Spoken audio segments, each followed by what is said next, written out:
오늘의 주요 뉴스입니다. 최근 36년 동안 우리나라 해수면이 약 11.5cm 상승한 것으로 나타났습니다. 지역과 시기에 따라 해수면 상승 속도가 달라서 이를 고려한 연안 관리와 기후변화 정책이 필요하다는 지적입니다. 지구온난화가 계속될 경우 앞으로 매년 많게는 빙하 4,000개가 사라질 수 있다는 연구 결과가 나왔습니다. 온난화를 1.5도 이내로 제한하면 현존하는 빙하의 약 50%가 남고 4도까지 진행되면 18,000개의 빙하만 남게 될 것이라고 경고했습니다. 국내 연구팀이 식중독균을 현장에서 빠르게 검출할 수 있는 기술을 개발했습니다. 며칠이 걸리던 분리, 정제, 증폭, 검출 과정을 통합하고 자동화해 몇 시간 안에 가능하다는 게 연구팀의 설명입니다. 최근 고령 운전자에 의한 교통사고가 잇따르고 있는 가운데 안전운전을 돕는 인공지능 프로그램이 개발돼 주목받고 있습니다. 인공지능이 급정거나 급출발 등 위험 운전을 감지해 경고하고 데이터를 축적하는 방식입니다.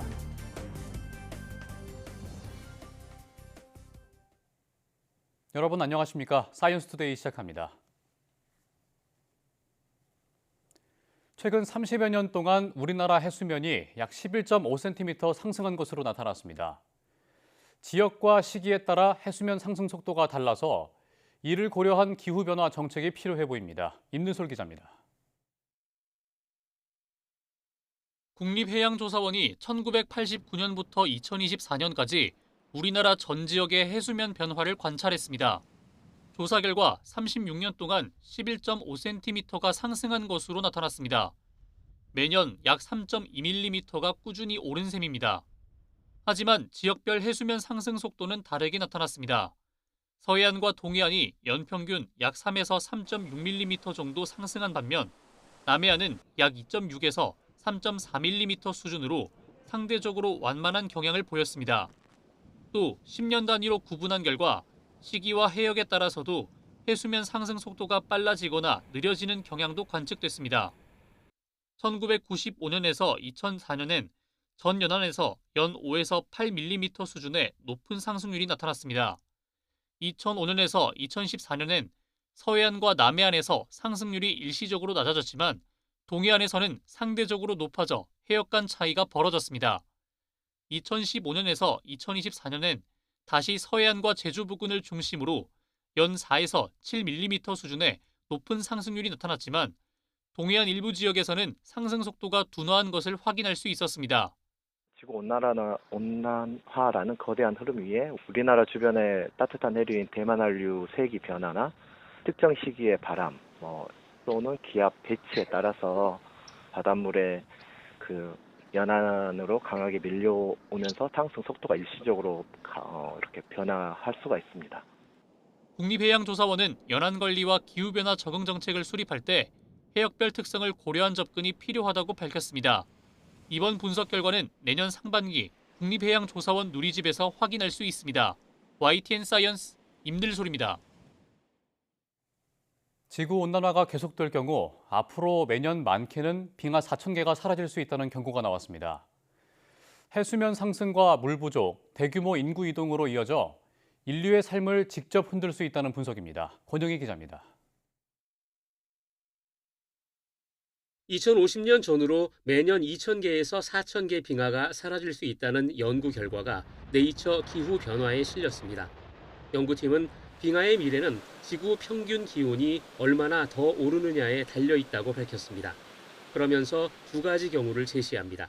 Yeah, so under 1.5 degree warming, our simulations show that we can keep 100,000 glaciers at the end of the century. So that's more or less 50% of all the glaciers we have today. While if we would go to a 4 degree warming world, then we will only keep 18,000 glaciers. 빙하가 사라지면 가장 먼저 해수면이 상승합니다. 빙하와 빙상이 녹으면서 바닷물이 늘어나고 저지대 해안과 섬 지역은 심수 위험에 놓이게 됩니다. What are the ice sheets doing at the moment? And what does that tell us about them? And as I say, they're losing 400 billion tons of ice per year. 빙하는 전 세계 수억 명이 의존하는 천연 물 저장고입니다. 빙하가 줄면 여름철 강과 호수의 물이 줄어들고 농업과 식수 공급에도 타격을 줍니다. 이렇게 되면 인구의 대규모 이주가 불가피해집니다. 게다가 기후의 자연 기록장이라는 빙하의 중요한 역할도 잃게 됩니다. Which means that water can percolate into the firn, that's the compacted snow that is on top of the firm ice, and therefore contaminate the climate signals. 빙하는 기후변화가 더 이상 미래의 문제가 아니란 걸 보여주는 가장 분명한 신호입니다. 지금 우리의 선택과 노력이 미래 인류의 삶의 조건을 결정합니다. YTN 권영입니다. 학교나 공장 등 집단 급식이 이루어지는 현장에서는 식중독균을 빠르게 검사하는 기술이 필수인데요. 국내 연구팀이 여러 장비를 통합하고 자동화해 현장에서 손쉽게 식중독균을 검출할 수 있는 기술을 개발했습니다. 김은별 기자입니다. 오염된 음식의 세균이 몸속에서 복통과 설사, 구토 등을 유발하는 식중독. 하지만 식중독균을 검사하기 위해 균을 배양하는 경우에는 최소 2일에서 최대 일주일이 걸립니다. 또 유전자 증폭 검사는 시간을 대폭 단축할 수 있지만 분리, 정제, 증폭 검출 과정에서 전문 분석 장비가 필요합니다. 이에 국내 연구팀이 식중독균을 하나의 장비로 현장에서 빠르게 검사할 수 있는 기술을 개발했습니다. 먼저 음식물에 고속 프로펠러를 회전시켜 식중독균을 빠르게 분리하게 됩니다. 분리된 식중독균은 높은 온도에서 증폭 과정을 거치는데 온도 조절 블록을 3배로 늘려 복제 시간을 3분의 1로 단축했습니다. 이 모든 과정이 하나의 모듈로 통합돼 자동화 시스템으로 작동됩니다. 비전문가도 현장에서 버튼 한 번만 누르면 모든 과정이 자동으로 수행되고 결과를 볼 수 있습니다. 장비를 최적화하여 장비 비용 및 검사 비용을 획기적으로 낮췄습니다. 연구팀은 이 기술을 실용화한다면 학교 급식시설과 식품 제조시설 등 현장에서 비전문가도 손쉽게 식중독 검사를 진행할 수 있을 것으로 기대했습니다. YTN 사이언스 김은별입니다. 쿠팡이 개인정보가 유출된 고객 3,370만 명에게 1인당 5만 원의 구매 이용권을 지급하는 보상안을 발표했습니다. 쿠팡은 다음 달 15일부터 정보 유출 통지를 받은 고객 3,370만 명에게 1조 6,850억 원 규모의 보상을 진행한다고 밝혔습니다. 와우 멤버십과 일반 고객에게 모두 같은 보상을 지급하고 이미 탈퇴한 고객은 문자로 구매 이용권 사용 방법을 안내할 계획입니다. 보상안은 쿠팡의 모든 상품에 쓸 수 있는 5,000원 이용권과 쿠팡이츠 5,000원 이용권, 쿠팡 트래블 상품 이용권 2만 원, 알럭스 상품 이용권 2만 원으로 구성됩니다. 쿠팡 측은 이용권의 유효 기간과 구매 방식 등의 구체적 사안은 추후에 다시 설명하겠다고 밝혔습니다. 쿠팡이 혁신과 상생을 말하면서도 정산 기간이 다른 업체들보다 늦다는 지적이 많았습니다. 공정거래위원회가 조사해보니 평균 정산 기간이 52.3일로 법적 상한인 60일을 거의 꽉 채우고 있었습니다. 공정위는 정산 기한을 최고 절반으로 단축하겠다고 밝혔습니다. 양희력 기자가 보도합니다. 상품 직매입을 통한 빠른 배송을 자랑하는 쿠팡.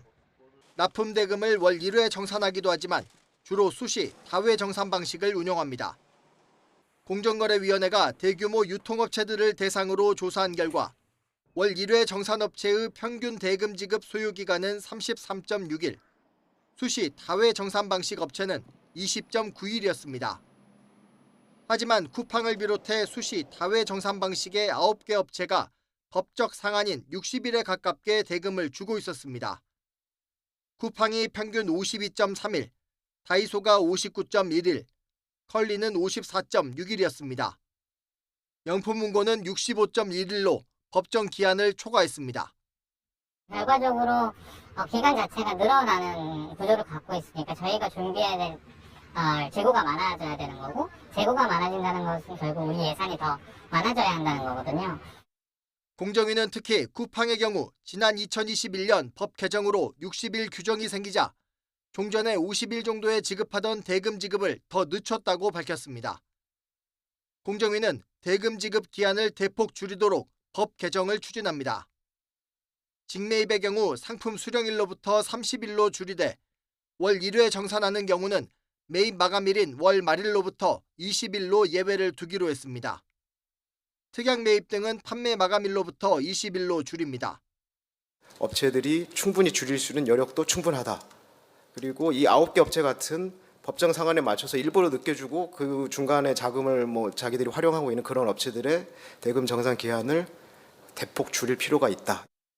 쿠팡은 빠른 정산을 원하는 납품업자들에게는 수수료를 받고 빠른 정산 서비스를 운영합니다. 또 입점업체를 상대로 고금리 대출도 하고 있습니다. 쿠팡에서 은행과 제휴한 외상매출담보대출 이런 거는 이자가 한 4%, 5%, 그다음에 선정산 서비스도 4%에서 5% 이 정도인데 여기만 유독 이렇게 연 8.9%, 9%에서 18.9% 사이 플랫폼 의존도를 이용해서 사실상 고금리 대부업하고 있는 거잖아요. 금융당국은 우월적 지위를 남용한 전형적 케이스로 보고 있다고 언급해 현장 점검 결과에 관심이 모입니다. YTN 양일혁입니다. 대한항공 기내식 기내 판매 납품업체가 해킹 공격을 당해 대한항공 임직원 이름과 전화번호 등 개인정보가 유출되는 사고가 발생했습니다. 대한항공은 기내식 및 기내 판매 업체인 KCND 서비스가 최근 외부 해커 그룹 공격을 받았고 이 과정에서 해당 업체 서버에 저장된 당사 임직원들의 성명, 계좌번호 등 개인정보가 유출된 것으로 파악됐다고 밝혔습니다. 이어 회사는 최근 KCND 서비스로부터 이런 내용을 전달받아 알게 됐다며 이번 사고가 분리 매각된 외부 협력 업체의 관리 영역에서 발생한 것이라도 당사 임직원 정보가 연루된 만큼 매우 엄중하게 사안을 인식하고 있다고 덧붙였습니다.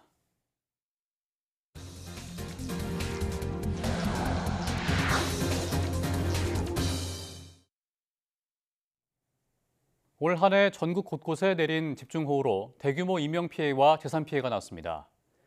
재난 수준으로 쏟아진 비는 삶의 터전을 솜두리째 앗아갔습니다.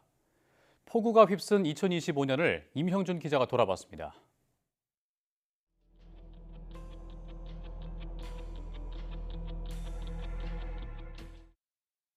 집이 있어야 할 곳에 터만 남아 있습니다.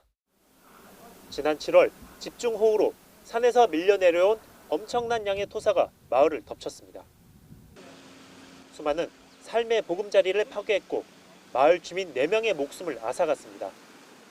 사람이 참 대부분 다 사람이 좋은 사람들인데 안타깝게 돌아가셔서 안 됐다는 그런 이야기를 상당히 많이 하고 있습니다. 농민들도. 소중한 우리의 유산도 수모 앞에서 속절없이 무너졌습니다.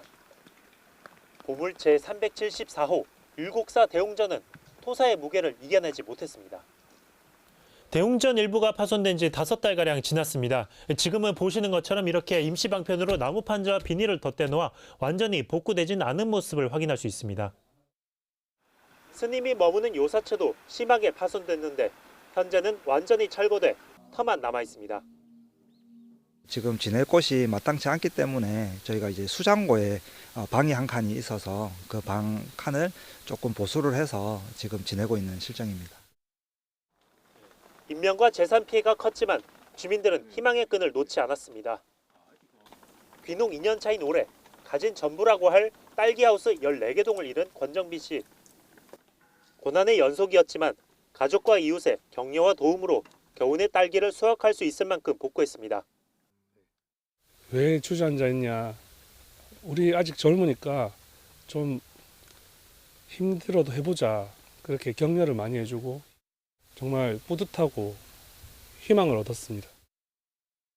재난지역으로 선포될 정도로 올해 전국 곳곳에 쏟아진 폭우로 24명이 숨졌고 1명이 실종됐습니다. 1조 1,300억 원가량의 재산 피해도 난 2025년. 다가오는 새해는 온 나라에 비 피해 없이 안온하길 바라봅니다. 율곡사뿐만 아니라 또 이번 수해를 입은 많은 곳들이 있는데 이런 곳들이 이제 아픔의 공간이 아니라 내년부터는 희망의 공간이 되었으면 좋겠습니다. YTN 임영준입니다. 경찰이 연말 제야의종 행사와 관련해 대규모 인력을 투입할 계획입니다. 박정보 서울경찰청장은 기동대와 기동순찰대, 교통경찰 등 1,760명을 동원해 제야의종 행사 인파를 관리할 방침이라고 밝혔습니다. 제야의종 행사 당일 오후 6시부터 이튿날 아침 7시까지 행사 장소 주변인 종로 2가 로터리부터 서린 로터리 구간, 청계 2가 로터리부터 오정교 구간 등에서 교통이 통제됩니다. 경찰은 또 서울 도심에서 해넘이, 해맞이 행사가 열리는 29곳의 인파 상황도 관리할 예정입니다. 초고령 사회로 진입한 우리나라에서 고령 운전자 사고가 심각해지고 있는데요. 최근에 운전자의 안전운전을 돕는 인공지능 프로그램이 개발돼 주목받고 있습니다. 이윤재 기자입니다. 2차선 도로를 달리던 택시가 갑자기 멈춥니다. 그 순간 차에 설치된 스마트폰 앱에서 경고음이 울립니다. 손님을 태운 기사는 주의를 환기하고 더 집중해 운행합니다. 급출발이나 그리고 급정지할 때 옛날에는 그냥 무심코 했는데 지금 경고음이 울려주니까 제 운전 습관이 좀 바뀌는 것도 같고 그러고 이제 고객들이 우선 좋아합니다. 택시 기사에게 경고를 한 건 인공지능 기반 운전 지원 프로그램입니다. 급정거뿐 아니라 급출발, 과격한 진로 변경 등 11가지 위험 운전을 감지해 경고하고 또 데이터도 축적하는 방식입니다. 대구의 한 택시 업체가 고령 택시 기사를 위해 자체 개발한 겁니다. 한국교통안전공단이 조사해보니 이 프로그램 사용자의 60% 정도가 운전 습관을 고치는 데 효과를 본 거로 확인됐습니다. 대략 한 2,200명 정도 대상으로 진행을 했고 한 60% 이상이 좀 개선이 됐고요. 고령 운전자들이나 아니면 택시의 그 업종 운전자들의 이 위험운전 행동 개선을 통해서 사고 예방을 하는 게 업체는 운전자 개인의 운전 습관과 특정 위치에서 반복되는 위험 운전 등을 학습해 사전에 위험을 알리는 방식으로 프로그램을 개선해 나갈 예정입니다. 지금은 이제 단기적인 위험을 알림을 주고 있는 상태인데 앞으로는 이제 각 기사님마다 이제 개인 맞춤형으로 습관과 안전운전을 유도할 수 있게 고도화할 예정이고 우리나라는 초고령 사회로 빠르게 진입하면서 고령 운전자의 교통사고도 심각해지는 상황입니다. 지역 택시업체가 개발한 인공지능 운전 지원 프로그램이 고령 운전자의 안전운전을 돕는 효자 역할을 할지 주목됩니다. YTN 이윤재입니다. 지난 한 해 동안에도 음주운전으로 인한 사고가 잇따랐는데요. 상습 음주운전자에게 음주운전 방지장치 설치를 의무화하는 조건부 면허제도가 내년 10월부터 본격 시행됩니다. 이수빈 기자입니다. 차량 핸들 아래 손바닥 크기의 음주 측정기가 달려 있습니다. 시동을 걸기 위해서는 이 기계에 숨을 불어넣어야 합니다. 그런데 술을 마신 상태에서 측정하면 화면에 실패 문구가 뜨고 시동이 걸리지 않습니다.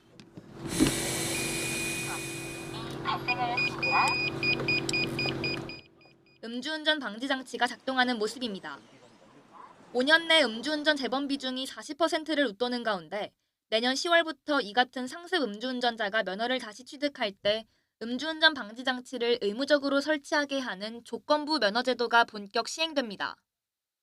면허 취득 결격 기간이 지나 면허를 다시 취득하려면 최소 2년 동안 차량에 이 장치를 달아야 합니다. 다만 기계 설치 비용이 300만 원 정도에 달하고 지인에게 대신 음주 측정을 맡겨 단속을 빠져나갈 수 있다는 지적도 나옵니다. 이에 경찰은 장치를 대여해주는 방안을 추진하고 다른 사람이 대신 측정하다 적발되면 운전자와 대리 측정자 모두 엄벌하겠다고 경고했습니다. 또 내년부터는 약물운전에 대한 처벌도 강화됩니다.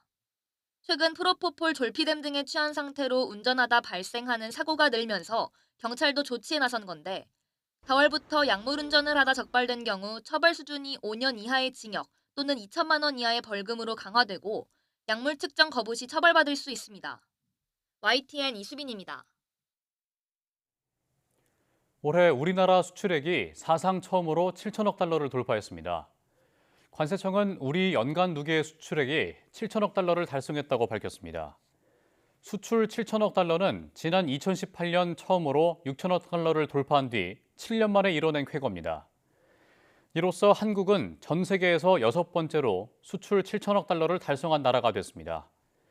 정부는 특히 인공지능 열풍을 타고 수요가 폭발적으로 증가한 반도체와 함께 자동차, 선박, 바이오 등 주력 제조업이 수출 호조세를 이끌었다고 분석했습니다.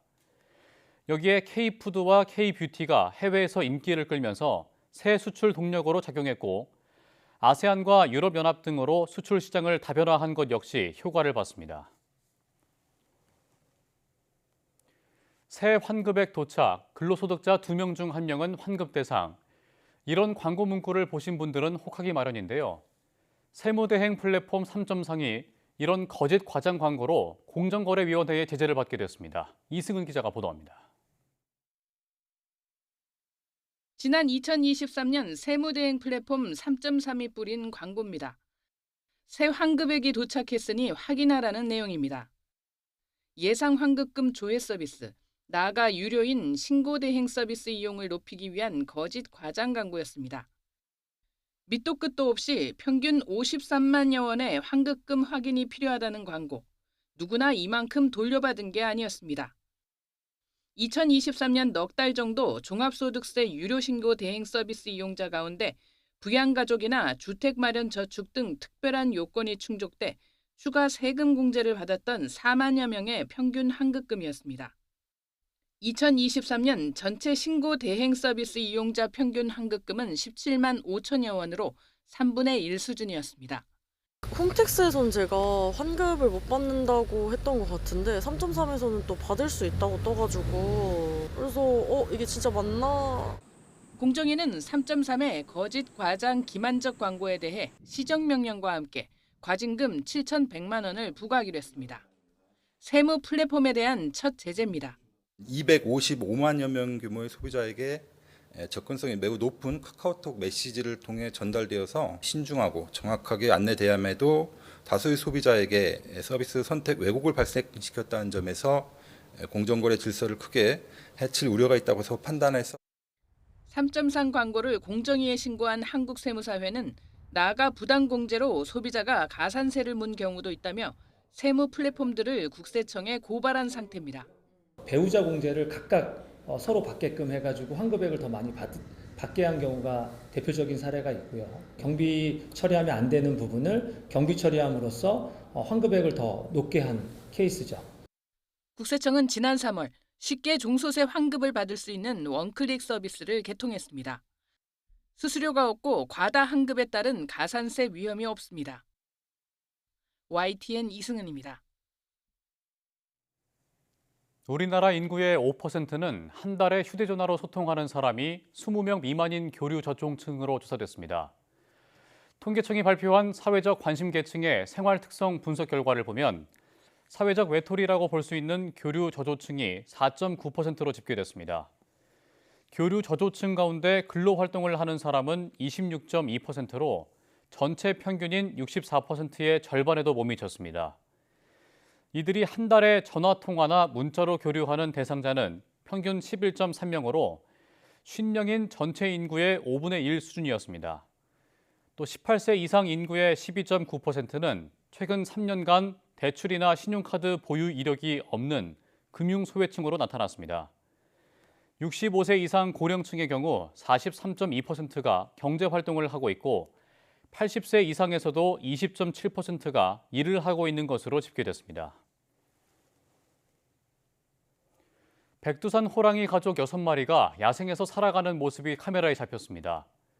중국 지린성 훈춘시의 동북호랑이 표범 국립공원은 야생 백두산 호랑이 어미 1마리와 새끼 5마리의 모습이 관찰 카메라에 찍혔다고 밝혔습니다. 이어 화면 분석 결과 성체 암컷 호랑이의 나이는 약 9살, 새끼 5마리는 생후 약 6에서 8개월로 추정된다고 설명했습니다. 또 비슷한 나이의 어미 호랑이와 새끼 4마리가 카메라에 포착되기도 했는데 이번 호랑이 가족과 다른 개체로 파악된다고 덧붙였습니다. 중국 관영 CCTV는 야생 백두산 호랑이가 새끼를 4마리 이상 낳은 건 매우 드물고 이번처럼 새끼 5마리가 살아남아 어미와 함께 촬영된 건 처음이라고 설명했습니다.